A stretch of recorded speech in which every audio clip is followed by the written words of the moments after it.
जीनिया रुसाना को अपने पास बुलाती है और उसके हाथ में एक ऐसी खतरनाक दवाई की शीशी थमा देती है जिससे फरियाल का बच्चा एक्सपायर हो जाए। तुमने यह दवाई फरियाल के जूस में मिलाकर उसे पिला देनी है। अगले दिन सुबह रुसाना चुपके से किचन में जाती है और फरियाल के फ्रेश जूस में वो खतरनाक दवाई मिला देती है, जिसके बाद वो जूस का गिलास सीधा फरियाल के कमरे में दे आती है।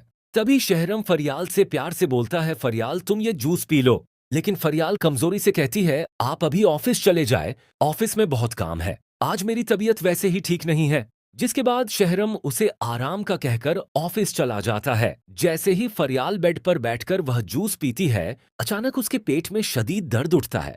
वह दर्द से चीखती है और वहीं फर्श पर बेहोश होकर गिर जाती है। जिसके बाद रुसाना जब बाहर से यह मंजर देखती है तो वह उसी वक्त खुशी से जिनिया को कॉल करती है और कहती है, बेगम साहिबा आपका काम हो गया है, फरियाल बेहोश हो चुकी है। यह सुनते ही जिनिया खुशी से पागल हो जाती है।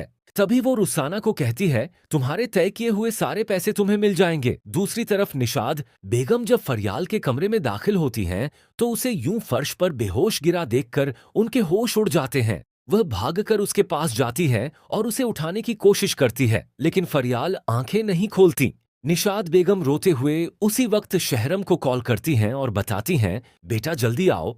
फरियाल आंखें नहीं खोल रही, पता नहीं इसको क्या हो गया है। यह सुनते ही शहरम गाड़ी भगाता हुआ फौरन घर आता है और फरियाल को अपनी गोद में उठाकर सीधा अस्पताल लेकर जाता है। अस्पताल में डॉक्टर फरियाल के इमरजेंसी टेस्ट करते हैं। कुछ देर बाद डॉक्टर बाहर आकर शहरम को बताती हैं, इनको किसी ने प्रेगनेंसी एक्सपायर करने के लिए कोई गलत मेडिसिन दी है। यह सुनने के बाद शहरम के होश उड़ जाते हैं। वह घबराकर पूछता है, फरियाल कैसी है?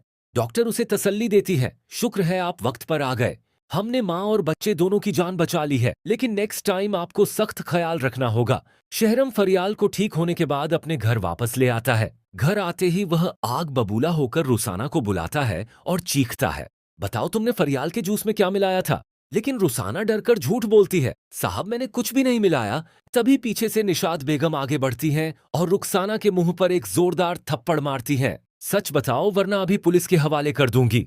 थप्पड़ पड़ते ही रुखसाना सारी हकीकत बता देती है, मुझे यह सब कुछ करने के लिए जिनिया ने पैसे दिए थे। यह सुनते ही शहरम गुस्से से अपनी गाड़ी में बैठता है और सीधा जिनिया के घर पहुंच जाता है। दरवाजा तोड़कर वो अंदर दाखिल होता है और दानिश से चीख कर पूछता है, कहाँ है जिनिया? जिसके बाद दानिश खुद जिनिया को बालों से घसीटता हुआ बाहर ले आता है। शहरम ने पहले ही पुलिस को कॉल कर दी होती है। अचानक पुलिस की गाड़ी वहां आ जाती है। शहरम पुलिस वालों को बोलता है, इस औरत ने मेरी बीवी और मासूम बच्चे को मारने की कोशिश की है, इसे अभी अरेस्ट कर लो। तभी जिनिया रोते हुए शहरम के आगे हाथ जोड़ती है और माफी मांगती है, मुझे माफ कर दो, मुझसे गलती हो गई। लेकिन पुलिस उसी वक्त जिनिया को हथकड़ी लगाकर हमेशा के लिए जेल ले जाती है। कुछ दिन बाद घर में खुशियां वापस आ जाती हैं और शानजे और फिरोज की शादी का दिन आ जाता है। मौलवी साहब इन दोनों का निकाह